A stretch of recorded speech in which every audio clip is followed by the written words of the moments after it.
Hello students, welcome back to yet another class on guidance and counseling.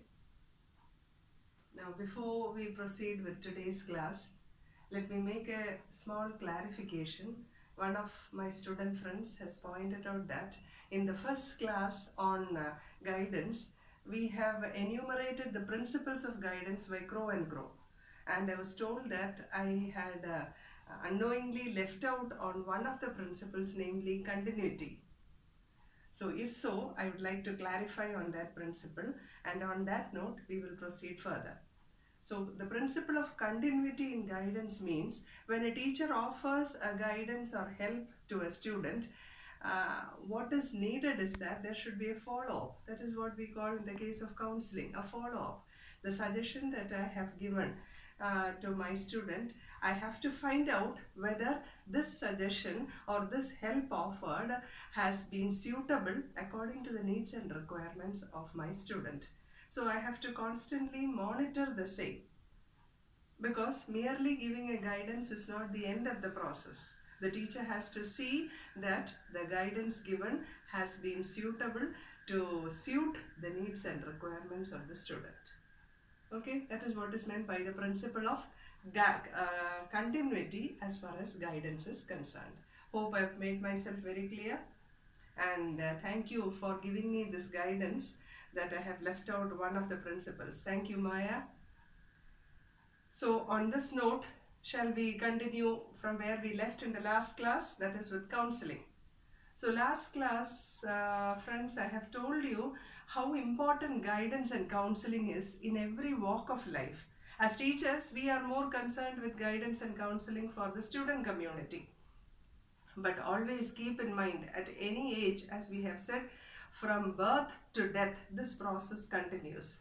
Why I am emphasizing on this point now is because we have come across the sad news of the untimely demise of Sushant Singh Rajput, one of the upcoming Bollywood actors. At the spur of the moment, the death instinct, as we have seen, if we borrow the Freudian concept of thanatos, hope you remember the term thanatos, the death instinct, at the spur of the moment, this death instinct might have worked on him, which has led to sniffing out life from one of the upcoming stars. It was indeed a shock to not only to the Bollywood fraternity, but also to film lovers. So this is what I said, guidance and counseling, a supportive word, an assistance, or a helping word, a soothing word would have helped him, prevented him from taking such a drastic step. So on this note, once again emphasizing how much pivotal role we as teachers play in molding our students as a wholehearted personality. And this is a term that has been cliched in the education scenario, wholehearted development of the personality. So time and again, we teachers have to introspect, are we playing the role of a counselor or a guidance worker as required by our students? A teacher of history or a teacher of chemistry, all are equally capable of rendering this service of guidance or counseling according to the needs. So last class we have seen how the students stand to benefit through counseling. It helps them to have a self-insight. That is one of the greatest output of counseling. A self-insight, a self-analysis that ultimately leads to a self-direction. So we have seen how guidance happens to be very beneficial for the students. How it helps them to understand their own potential, how it helps them to solve their problems, how it helps them to lead an effective and successful life. If so, the million-dollar question arises, does the schools need a well-trained counselor? The answer is an emphatic yes. Why? Because we teachers, then the question might arise, aren't there teachers who are qualified to understand the psychological development of the learner? Yes, of course. But still then, teachers at times may not be in a position to solve certain mental issues or psychological problems that our students may encounter, which requires a deeper understanding to arrive at an effective solution. In such situation, we need the help of a trained, well-trained, qualified experts in the field whom we designate as counselors. That is one reason why every school at every level, at any level of education, whether primary, secondary or at even higher levels of education, every school must compulsorily have a counselor and a counseling bureau attached therewith. And moreover, the teachers have their own set of time-bound duties to perform within the specified time period, the syllabus to be covered, assessment, evaluation. They need to have time for self-improvement. So very often they do not find with, in fact, they are left with no time to extend this service of counseling to their students. So because of these reasons, every school should compulsorily have a well-trained counselor to cater to the requirements of the students. So if this is what we call as counseling, let us see a formal definition that we can give for counseling. And that is, counseling is a series of direct contact with the individual which aims to offer him assistance in changing attitudes and behavior. And this is one of the most quoted definition given by one of the most famous exponent of counseling, Carl R. Rogers. And according to this definition, counseling, unlike guidance, it is usually given on a one-to-one basis. It is a direct contact between the counselor and the counselee. Counselee, the individual which aims to offer him assistance. So direct contact with the individual which aims to offer him assistance. That is very important. Direct contact between the counselor and the counselee, and it is usually an individualized, personalized, specialized service extended on a scientific basis. So this is what we call as counseling. There are cases where we provide group counseling, but basically counseling happens on a one-to-one basis. So this is about what we call as counseling. This is how we define counseling. Now today we shall move on to yet another aspect of counseling, namely, I will leave it here. We will move on to types of counseling. Types of counseling. Which are the different types of counseling? Basically, we have three types, starting with directive counseling. Directive counseling. Directive counseling. As the term itself states, directive counseling. Here, the counselor provides certain directives or instructions to the counselee to overcome their problems. Directive counseling, the counselor provides certain directives or directions or instructions to the counselee that helps him or her to overcome their problems. And it is known by different terms. At times, directive counseling is also called prescriptive counseling. Prescriptive counseling. Why prescriptive counseling? Because counselor is giving a set of prescriptions that helps the counselee to arrive at the solution for their problem. And it is also called counselor-centered counseling. Counselor-centered counseling, because it is a counselor who plays a pivotal role, a major role in the counseling process. And the counselor is very active. He plays a very active role, and the counselee plays a very passive role. So it is also called counselor-centered counseling, or we can also call it as a structured, structured counseling, because the process is well structured, or you can also call it as organized counseling. Organized counseling, because the entire process is well structured, well organized by the counselor. He decides the course of action to be undertaken.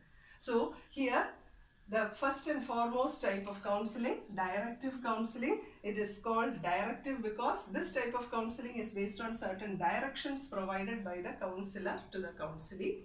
And it is also called prescriptive counseling because it is based on the prescriptions or the directions offered by the counselor. Or you may also call it as counselor-centered counseling because counselor plays a very active role in this type of counseling. and it is a very structured or well organized process. And who structures it? Naturally, the counselor. So this counseling, directive counseling, the exponent is E.G. Williamson.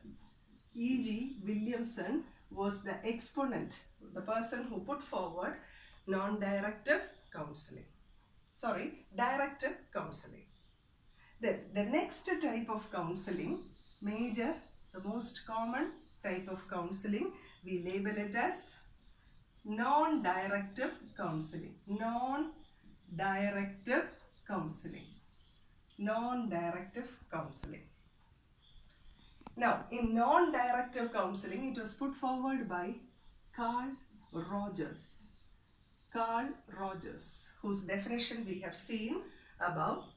See, in case of non-directive counseling, here the major role is played by the counselee. The counselor only provides certain help or assistance. The final decision regarding what solution to adopt is done by the counselee. Non-directive counseling put forward by Carl Rogers. In fact, when we talk about Carl Rogers, he is in fact labeled as the father of counseling, Carl Rogers. And he belonged to, remember, the humanistic school of psychology. Carl Rogers. There is another name which you are familiar, who belongs to humanistic school of psychology, that is Abraham Maslow, who has put forward his theory of motivation, that is self-actualization theory. Then there is yet another psychologist called Carl Jung, who was also one of the pioneer of humanistic school of psychology. See, why I made a mention about humanistic school of psychology is because this school of psychology considered human beings as a purposeful being, capable of taking their own independent decision. Remember, when our first semester, when we learned about humanistic school, we said human beings have their own ability to set goals for themselves, and they have their ability to attain those goals, highly purposeful in their goal attainment ability. So it centers around the capability of human beings. And here also, in non-directive counseling, Carl Rogers believes that the counselee who approaches with the problem is capable of arriving at a decision to solve his problem just with mere assistance given by the counselor. And non-directive counseling, we also call it as permissive counseling. Permissive counseling. Permissive counseling. Why permissive counseling? Because here the counselor permits the counselee to narrate his problem and also tells the counselee to suggest solutions, and the counselor merely provides just a help, a peripheral help, and makes the counselee himself arrive at a decision. So we call it as permissive counseling. And it is also called listening. Supported listening. It is also called supported listening. Here, the counselor plays the role of a supported listener. The counselor supports the counselee and listens to his views. Supported listening, or you call it as permissive counseling, or another term you can call it as non-judgmental counseling. Non-judgmental counseling. Here, the counselor is non-judgmental. The counselor does not keep any preconceived notion. നമ്മുടെ മുമ്പിൽ പ്രശ്നമായിട്ട് വന്നിരിക്കുന്ന ആളിനെ പറ്റി ഒരു പ്രീകൺസീവ്ഡ്, നേരത്തെ മുൻകൂർ ധാരണകളൊന്നുമില്ലാതെ അയാൾ പറയുന്നത് അതുപോലെ അക്സെപ്റ്റ് ചെയ്യുകയും അതിന് ഒരു പോസിറ്റീവ് നെഗറ്റീവ് ഷെയ്ഡ് കൊടുക്കാതെ നോൺ ജഡ്ജ്മെന്റൽ ആയിട്ടുള്ള റോളാണ് കൗൺസിലറിനുള്ളത് in non directive counselling. So non directive counselling is also called non-judgmental counseling. Then there is one more term associated. Permissive counseling, I am rubbing it off. Instead of permissive counseling, we can also call participatory counseling. It is also called participatory. Permissive അല്ലെങ്കിൽ participatory. Why? Because counselor and counselee equally participates in the counseling process. So permissive counseling എന്ന് പറയാം, participatory counseling എന്ന് പറയാം. You can also call it as supported listening എന്ന് പറയാം. ഇവിടെ supported listening ചെയ്യുന്നത് counselor ആണ്. Non-judgmental. മുൻകൂർ ധാരണയൊന്നുമില്ലാതെ നോൺ ജഡ്ജ്മെന്റൽ ആയിട്ടാണ് counsellor listens to the counselling. And here in directive counseling we said it is structured counseling. Directive counseling എങ്ങനെ പോണം എന്നുള്ളത് മുൻകൂട്ടി സ്ട്രക്ചർ ചെയ്യുന്ന വ്യക്തിയാണ് councillor. In non-directive counseling we call it as not structured, unstructured counseling എന്നും പറയാം. We can also call it as unstructured counseling. Unstructured counseling എന്ന് പറയാം. Because മുൻകൂട്ടി ഒരു സ്ട്രക്ചർ ചെയ്ത് വെൽ ഓർഗനൈസ് ചെയ്ത് പോകുന്ന രീതിയിലല്ല non directive counselling. According to the situation counselee പറയുന്ന പ്രശ്നങ്ങളും കൗൺസിലിയുടെ മൈൻഡ് സെറ്റും കൗൺസിലിയുടെ അപ്പോഴത്തെ മൈൻഡ് സെറ്റ് അനുസരിച്ചും സർക്കംസ്റ്റാൻസ് അനുസരിച്ചുമാണ് the process of counselling proceeds. അതുകൊണ്ട് തന്നെയാണ് അതിനെ അൺസ്ട്രക്ചേർഡ് കൗൺസിലിംഗ് എന്നും പറയാം. So these are two major types of counseling. Directive counseling proposed by E.G. Williamson and non-directive counseling proposed by Carl R. Rogers. Directive counseling എന്ന് പറയുമ്പോൾ തന്നെ അതിൽ directions അല്ലെങ്കിൽ ഇൻഫർമേഷൻസ് അല്ലെങ്കിൽ guidelines are provided by the counsellor. പ്രശ്നവുമായിട്ട് വന്നിരിക്കുന്ന counsellor കൊടുക്കുന്ന ഡയറക്റ്റീവ്സോ ഡയറക്ഷൻസോ അനുസരിച്ചാണ് പ്രശ്നത്തിന്റെ പരിഹാരം കണ്ടുപിടിക്കുന്നത്. That is why it is called prescriptive. ഒരു ഡോക്ടർ പേഷ്യന്റിന് പ്രിസ്ക്രിപ്ഷൻ കൊടുക്കുന്നത് പോലെയാണ് directive counselling. Prescriptions are provided by the counsellor to the counselling. അപ്പോൾ ഇതിൻ്റെ മെയിൻ മെറിറ്റ് എന്ന് പറയുന്ന ഡയറക്റ്റീവ് കൗൺസിലിംഗ് ടൈം സേവിംഗ് ആണ്. Because everything is structured. ഞാൻ നേരത്തെ പറഞ്ഞു മുൻകൂട്ടി കൗൺസിലർ എല്ലാം മുൻകൂട്ടി കേട്ട് അതിനുള്ള റെഡിമെയ്ഡ് സൊല്യൂഷൻ പ്രിസ്ക്രൈബ് ചെയ്യുന്നു. അപ്പോൾ ടൈം സേവിംഗ് ആണ്, ഇക്കണോമിക്കലാണ്. വളരെ ഫ്യൂ സിറ്റിങ്സോട് കൂടി തന്നെ സൊല്യൂഷനിൽ എത്തിച്ചേരാവുന്നതാണ് ഡയറക്റ്റീവ് കൗൺസിലിംഗ്. പിന്നെ ഇവിടെ വേറൊരു റോൾ എന്ന് പറഞ്ഞു കഴിഞ്ഞാൽ കൗൺസിലർ ഇവിടെ റിക്വയർമെൻറ്റ്, ഇത് മെറിറ്റ് ആണ്, ടൈം സേവിങ് ആൻഡ് ഇക്കണോമിക്കലാണ്. പക്ഷെ അതിൻ്റെ റിക്വയർമെൻറ്റ് എന്ന് പറയുന്നത് ഇവിടെ ഡയറക്റ്റീവ് കൗൺസിലിങ്ങിൽ counsellor should be well trained, well matured, well experienced ആയിരിക്കണം. പ്രശ്നം കേട്ട ഉടനെ തന്നെ അതിനൊരു പരിഹാരം കൊടുക്കാനുള്ള experience or maturity should be there for the counsellor. So that is a requirement. പക്ഷെ അതിൻ്റെ ഡ്രോബാക്ക് എന്ന് പറയുന്നത് ഇവിടെ ഒരു പാസീവ് റോളേ ഉള്ളൂ. ആർക്ക്? കൗൺസിലിംഗ്. പ്രശ്നമായിട്ട് വരുന്ന വ്യക്തിക്ക് കൗൺസിലിംഗ് ഒരു പാസീവ് റോളാണ്. Because active or dominant role is played by the counsellor. അപ്പോൾ വളരെ പാസീവ് ആണ് counselling. Counselling becomes dependent on the counsellor. പ്രശ്നം പറയുക, കൗൺസിലർ പറയുന്നത് കേൾക്കാനായിട്ട് കാതോർത്തിരിക്കുക. അവിടെ കൗൺസിലിംഗ് സ്വയമേ ഒരു ഡിസിഷൻ എടുക്കാനുള്ളൊരു കഴിവ് നഷ്ടപ്പെടുന്നു. He becomes dependent on the councillor. പിന്നെ വേറൊരു ഡ്രോബാക്ക് എന്ന് പറഞ്ഞാൽ ഡയറക്റ്റീവ് കൗൺസിലിംഗിൽ ഒരു പ്രശ്നം കേട്ടു, അതിന് പരിഹാരം കൊടുത്തു. ഇതേ പ്രശ്നം when the counselee encounter in their life they may commit the same mistake again. അതിനുള്ള പോസിബിലിറ്റി ഉണ്ട്. Because they are not finding a solution for themselves. Councillor പറയുന്ന അനുസരിച്ച് സൊല്യൂഷനിലേക്ക് എത്തുന്നു. So they may commit the same error or mistake again in life. അങ്ങനെയുള്ള ചില drawbacks directive കൗൺസിലിംഗിൽ involve ആണ്. അതേസമയം non directive counselling, അവിടെ അതിൻ്റെ മെയിൻ മെറിറ്റ് എന്ന് പറയുന്നത് an active role is played by the counselee. And the counselee becomes very independent in their thinking, in their decision making. That is very important. Non-directive counseling il or active passive role, behind the curtain ഒരു role മാത്രമേ ഉള്ളൂ കൗൺസിലറിന്. Counsellor prompt the counselee to arrive at the solution. അപ്പോൾ വളരെ independent ആണ് കൗൺസിലി, വളരെ active റോളാണ് കൗൺസിലിക്ക് ഉള്ളത്. Even in there future life they are able to face such challenges and overcome them successfully. അവരുടെ ഡിഗ്രി ഓഫ് ഡിപ്പെൻഡൻസ്, കൗൺസിലിയുടെ ഡിഗ്രി ഓഫ് ഡിപ്പെൻഡൻസ് വളരെ കുറയുന്നു. നോൺ ഡയറക്റ്റീവ് കൗൺസിലിങ്ങിൻ്റെ അവസാനം the counselee becomes more mature. ഒരു self insight, self direction, self analysis എന്നുള്ള കഴിവുകളെല്ലാം counselee gains in non directive counselling. അതുകൊണ്ടാണ് അതൊരു participatory. It has the role of both counsellor and counselee. Dominant role കൗൺസിലിക്കാണ്. അതുകൊണ്ടാണ് അതിനെ non directive counselling is also called participatory counselling അല്ലെങ്കിൽ permissive എന്ന് നമ്മൾ പറഞ്ഞു. പെർമിസീവ് എന്ന് പറഞ്ഞു കഴിഞ്ഞാൽ counsellor permits the counselee to take their own decision. Now this is the basic idea regarding directive and non-directive counseling. Now we come on to the steps involved in directive counseling. Directive counseling in the first step എന്ന് പറയുന്നത് analysis.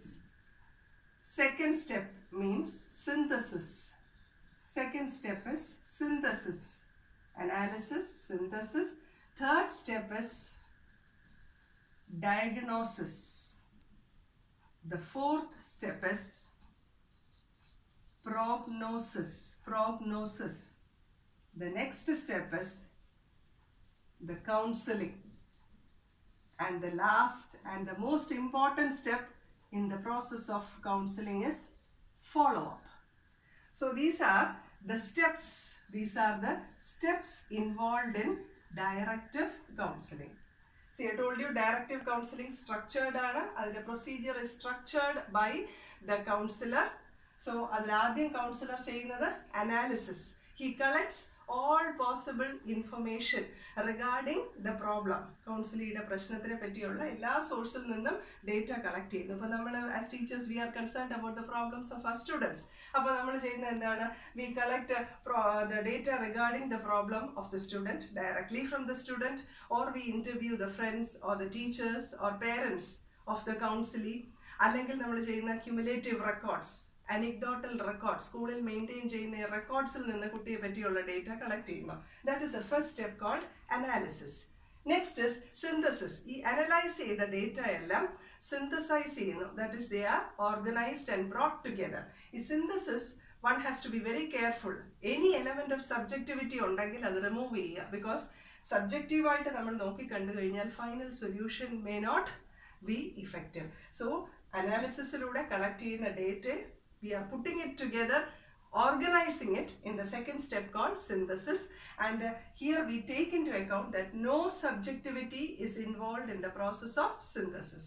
Next step is diagnosis. Just as a patient-doctor relationship, synthesize ചെയ്തു കഴിഞ്ഞാൽ identification of the problem നടക്കുന്ന diagnosis stage ലാണ്.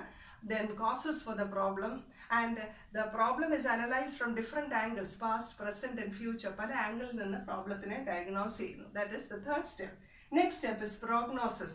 Prognosis always refers to the future. The future impact and implication that the problem may have on the counselee. Counselee ee prashnam future il undakavunna impact um implications um nokki kanugana prognosis. Idu ethrayum kazhinju kazhinjal the real process of counseling starts. Ee counseling process il it is very important counselor inde counselee nature um problemthinte nature um anusarichana how many sittings of counseling is needed ennullathu. Appo varuna counselee prashnam, the nature of the counselee decides how many sittings has to be carried out for the process of counseling. And it is in this process of counseling that the counselor we are talking about directive counseling. So the counselor directs the counselee to arrive at a solution. Then comes follow-up. It is a very integral, important part of every counseling process, follow-up. A proper follow-up measure has to be provided. That is, even after the problem has been solved, the counselor and counselee meets, depending on the nature of the solution, the nature of the problem, they meets with each other to find out that the problem has been completely eradicated. That is what is called follow-up. So these are the steps involved in directive counseling: analysis, collecting of the data; synthesis, organizing and putting together the data collected and devoid of any kind of subjectivity, making the process highly objective. Then diagnosis, identification of the problem takes place in diagnosis. The root cause of the problem, and the problem is analyzed from different angles, the past, present and the future. Then prognosis. Here the counselor examines the future impact and implications the problem may have on the counselee. Then the counseling process. Here, since it is directive counseling, the counselor gives directions to the counselee to help him or her to solve their problem.